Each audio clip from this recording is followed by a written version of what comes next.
get 20 Bello on here, y'all.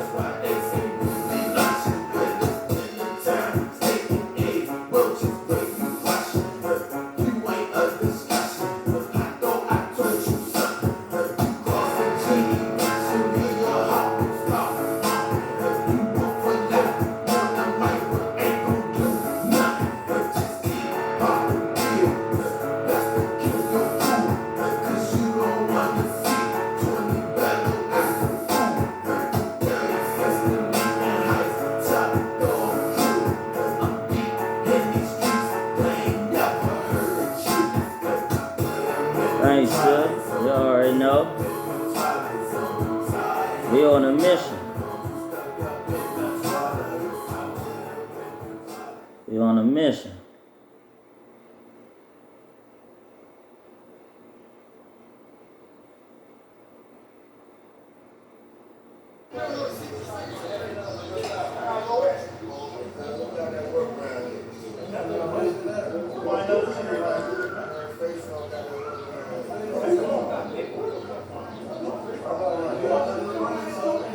Waiting on Bello to punch in.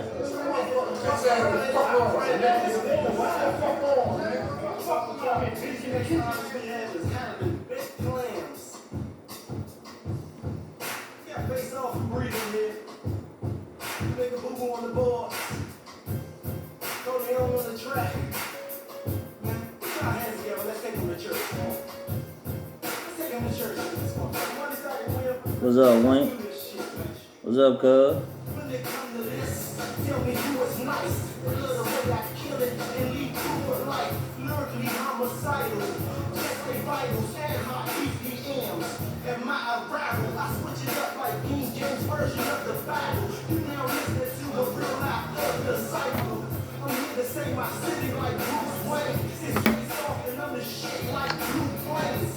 Bello.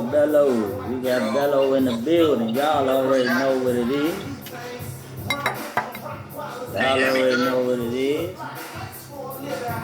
What's going on, bro? Hey, yeah. Hey, they been, man, waiting for Bello, man. They like, man, where he at? I'm like, man, he coming on. What y'all mean? Man, you know, I got to fit in where I can get in, you know what I mean? Dig that.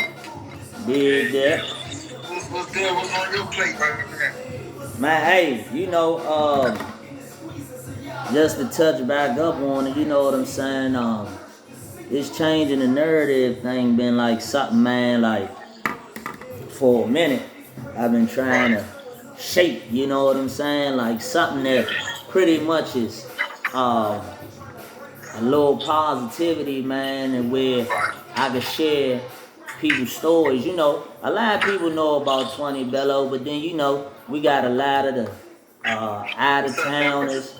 We got a lot of people that, you know, the younger generation that probably really don't know about 20 Bello and know about the things that 20 Bello encountered and how he's become a success of, you know, his environment. So we're going to touch on a lot of those things pretty much to get the youth, man, to think a little bit different.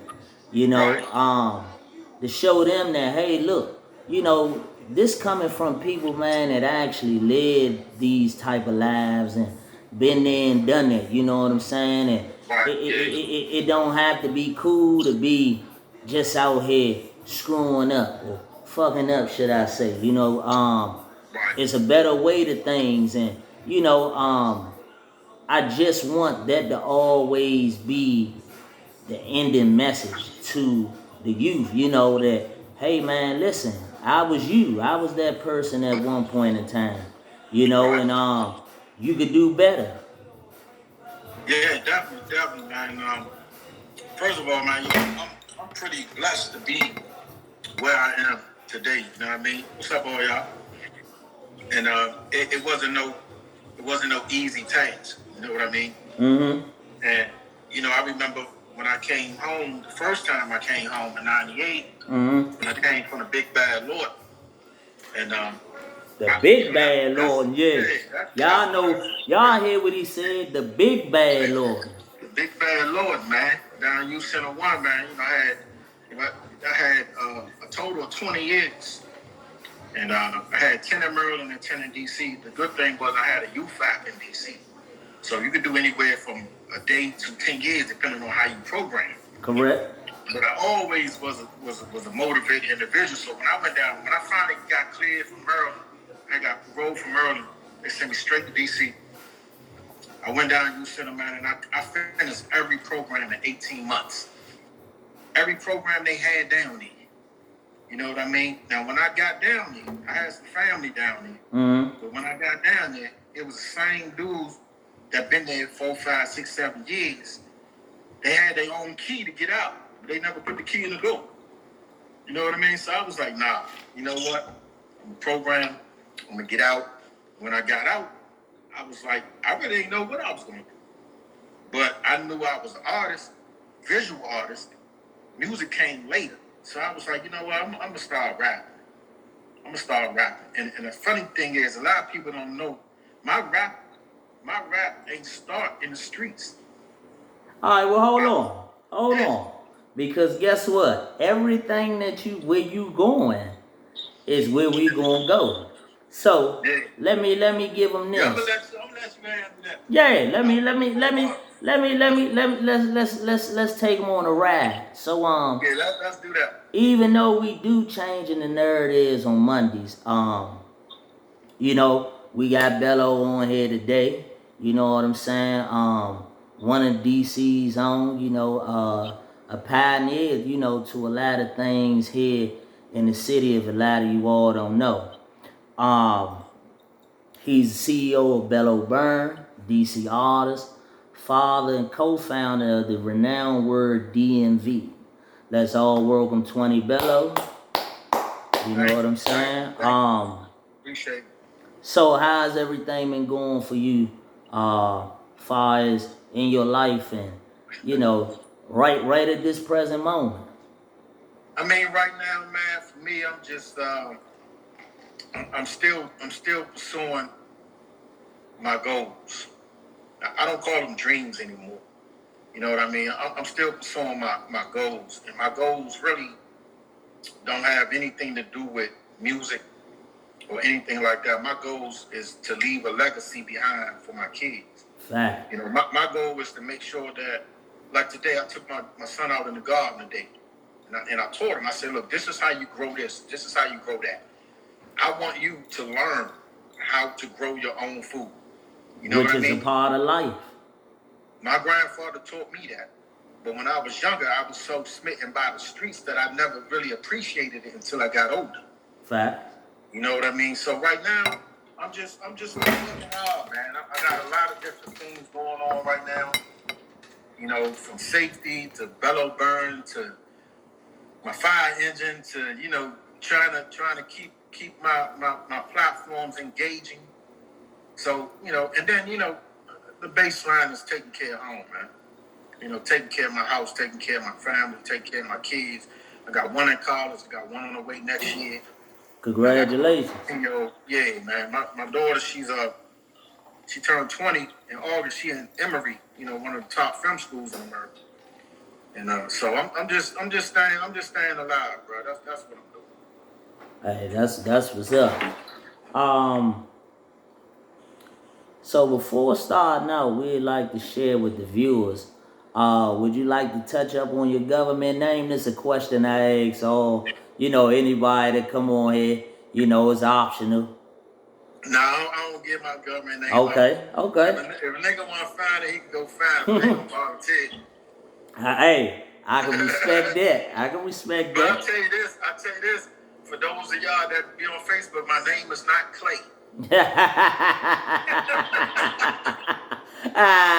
Hey, look, fuck them up every time. Let me tell you something, man. You know, somebody years ago had reported my page on Facebook, and they wouldn't let me back in it unless I sent them an ID. Right. Long story short, I sent them an ID. Hey, that's alright. Hey, that's how us DC dudes, man. We gotta do it, man. What's up, T-Spaz? You wanna know something, man? Hey, you got to go find it yourself. Thank you for joining us, Spaz. What area did you grow up in or was raised in? I was raised in Northwest. I grew up on 6 and S. My mother still live there right now. The 6 and S Stars. Yeah, I was born at Howard University. I grew up at on 6 and S, actually on Rhode Island Avenue, but it's still 6 and S, 607. And Dig I that. grew up right there in the Shaw neighborhood. Okay, So okay, that's where I'm from. So I spent most of my time between the Shaw neighborhood and 13th Street Northwest. okay, The 13th Street is where my grandmother lived. So I lived with my grandmother the majority of my teenage life. okay. I also lived on 58th. I lived on 4th Street. I lived on Chesapeake Street. The only place I never lived at in DC was Southwest. Okay. I lived on Lee Street. I went to Houston for about 1 month. I went to Seton and I went to Shaw. Yeah. I got kicked out of Shaw, which was a miracle because when I got kicked out of Shaw, what's up, Doug? Long time, home. When I got kicked out of Shaw, that set the path for me to go to Duke Ellington. All right. Because I ended up going to Francis. Okay. So Francis, my art teacher was like, you should audition to go to Duke Ellington. I never heard of Duke Ellington before. Right. So I ended up getting accepted in '91, and then graduated. So yeah, I grew up in Northwest. I'm an uptown boy.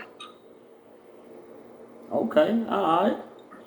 What could you describe to us about the neighborhood you grew up in? Oh man, if anybody know about the Shaw neighborhood, you know Yeah. it was nothing but Vietnam, man. Yeah. You had Fifth and O. Fifth and O ain't get along with nobody. Nope. You had 1512. Yeah. You had KDP. Yeah. You had LW 1 and 2. Yeah. You had 9th Street Compound. You had 10th Street Compound. You had 7th and T.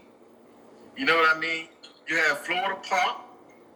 Like you got Leroy Park. Yeah. You know what I mean? So you got all these different Meridian Street, 9th Street, 8th Street, 13th Street, all the way over to 14th and all. Yeah.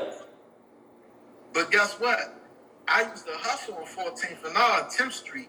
I was one of them dudes, man, that could walk. Only hood I never really went around was Fifth and O, because they just ain't care about nobody. Yeah. You go around Fifth and O, Yeah. Look, I tell you, when I was a little boy, Yeah. when I was living on 6th Street, Yeah. I took my bike around Fifth and O, and that was the last time I went around Fifth and O. They jumped by it. Yeah. Hey, shout out to the good homies. Yeah. It was like that though. It definitely was like that. To be walking by, you know. I was number like 10. Right. My cousin was walking by, he saved me. But after that, I ain't go around Fifth. I did go around there because I had a band. My uncle had a house on 5th and P. Okay. You know what I mean? So I used to practice in the basement. And guess who was in the band? Oh. L-Dog Greg, LJ from Backyard. Backyard. Oh yeah. Yeah. And Barry, the owner of Life Clothing. Mm. He was a Congo player back there in the 90s. Hey, y'all see that? Yeah, he was a Congo player. Now he got stores all over the place. You know what I mean? So we got a long history, but yeah, man, you know, one thing about growing up in that hood, my grandfather, he took care of the neighborhood. Like my grandfather had a farm. We had chickens, bro. You know what I mean? In the middle of DC, we had chickens. Like I had to go out and get the eggs, and that's what made me what I am now. But my grandfather, he grew all kinds of corn, squash, watermelon, peas, beans, and everybody in the neighborhood would come. His name was Mr. Brown. Everybody used to come to Mr. Brown, my grandfather, and get food and all that stuff. Because he ain't had no wife, because my grandmother died when my mother was like 8. You know what I mean? He had 12 kids. You know what I mean? So he took care of his kids and his grandkids. Hey, that's what's You know what I up. mean? That's a real man, and he was right in the middle of the war zone, though. Yeah, it was Right. definitely rough.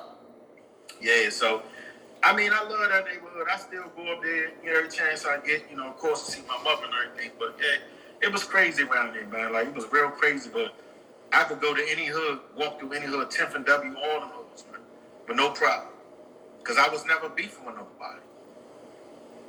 You know what I mean? I was never beefing with nobody. I hung with a little crew, but I wasn't into the beef shit. Alright. How many siblings do you have? I got one brother. No, I got 2 brothers and 1 sister. I'm the oldest. Okay, that was the next question. Okay, Yeah. cool. So let's I talk know. about how it all started for 20 Bello. Would you say growing up was difficult for you as a child? And if so, why? Hell yeah, it was difficult. Shit, I grew up poor, just like the average person. You know what I mean? The average black man. I grew up poor. My mother was strung out on drugs. She got clean when I was about 18, no 17, just before the police shot me up. You know Mm, what I mean? So my father was doing life for murder down Lawton, the same jail that I used to go see him as a child. And I was like, I ain't never coming down here. Then I found myself in the same place my father. You know what I mean? So my grandfather did his best. My grandmother on my father's side did her best. But shit, I missed many Christmases. I missed many birthdays. You know what I mean? And wake up. If anybody know what I'm talking about, when you wake up on Christmas and you get that angel tree box. You know what I mean? The angel tree box came from Lord. You know what I mean? Prisoners will sign up for that. And it's in your box, and ain't nothing in that box that a kid would want. mm, Meanwhile, my homies down the street, they got the Jordans, the Nintendos, you know what I mean, the Action Jacksons, and all the latest Bo Jacksons, everything back in the days that was popular. right. But in my head, I was like, you know what, one day, one day, one day, one day. That's all I kept saying to myself, one day. And now it's today. Hey, you know what they say, man? Only survival of the fittest, only the strong survive. Man, you know what, man? Let me tell you something, man. They say only the strong survive, man, but I'm gonna tell you something different, man. Only the humble survive. Mm, I'ma take that. You know what?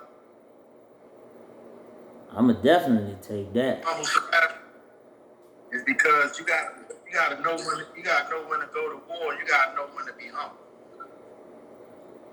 Because if you think you're too strong, then you always gonna be too strong for people and too strong for conflict resolution. Mm, When you think you're too strong, mm, now there's different levels to strength.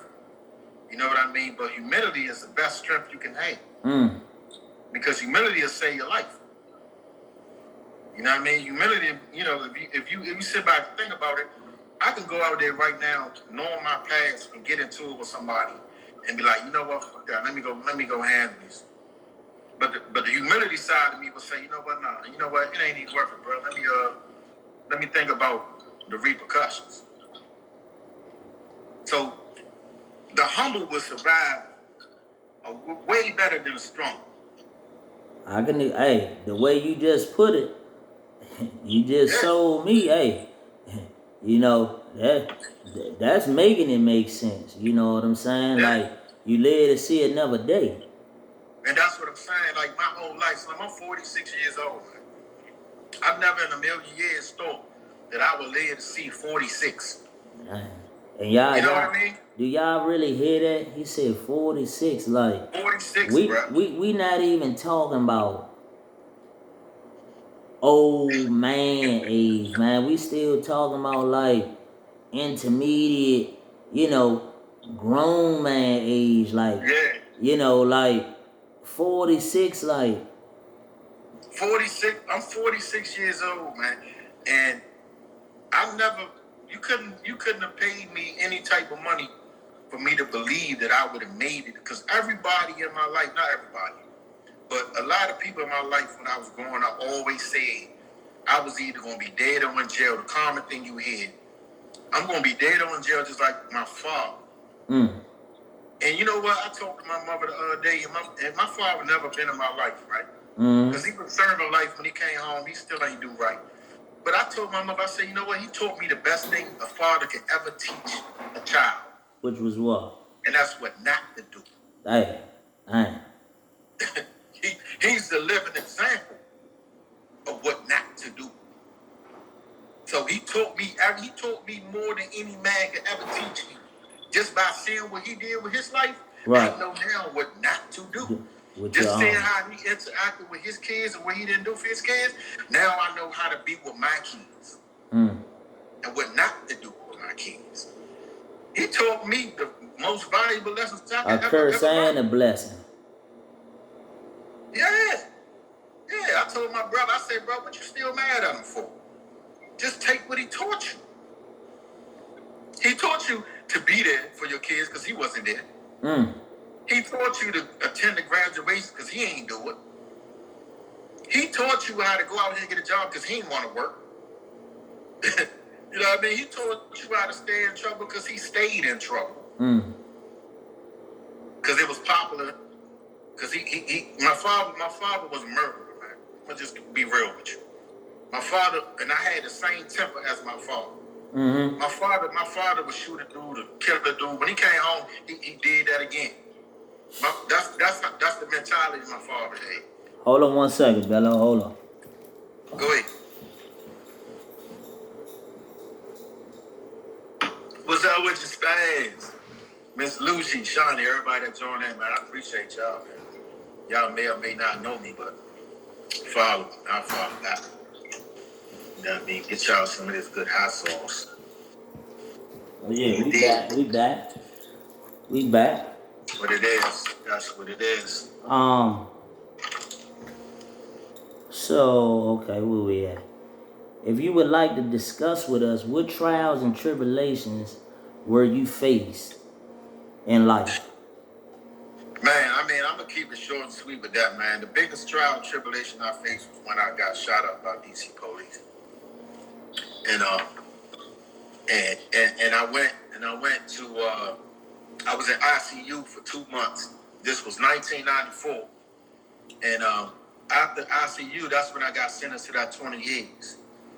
So at that time, at the age of 18, man, I didn't know what was going on in my life. I didn't know what was going to happen. I didn't know how everything was going to turn out. I didn't know, you know, even when they came and got me from the middle of Marlboro Pike. Because I had robbed 2 police officers. I didn't even know they was cops, bro. That's just how wild I was. And one of the dudes stood over me in the middle of Marlboro Pike and shot me again in the chest. So at the same time, this lady was holding me up in the middle of Marlboro Pike by Eddie's Curry out. Eddie's still there, I think. And so she was like, God loves you, don't die. God loves you. That's all she kept saying, right? But I'm in pain. I got 2 bullets in me. You know what I mean? It's 1 o'clock in the morning. I laid down in the middle of the street. I had an all black. Not one car came down Marlboro Pike. When do you know not one car to come down Marlboro Pike? Right. You know what I mean? That was divine intervention. Right, yeah. So this lady was holding me up. And so when she was holding me up, a crowd of people had gathered, right? And they was like, let him die. Let him die. He shouldn't have been out here robbing people. So when I got into the rap game, that was the name of one of my first albums was Let Him Die. Damn. And then they did the cover story on me back in 2006 in the city paper.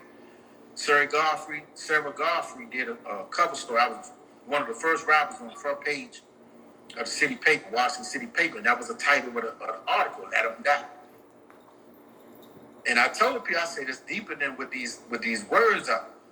So that was the worst time and the best time in my life. Man. The worst time because I didn't know where I was going. Right. The best time because it made me look inside myself. I always tell people, you can't change nobody. That change has to come from that person. Sitting in that cell, I said to myself and I said to God, I said, man, I got to change, man. I got to do something different. I said, I'm not getting out of this jail and doing something, the same thing over and over and over and over and over and over again.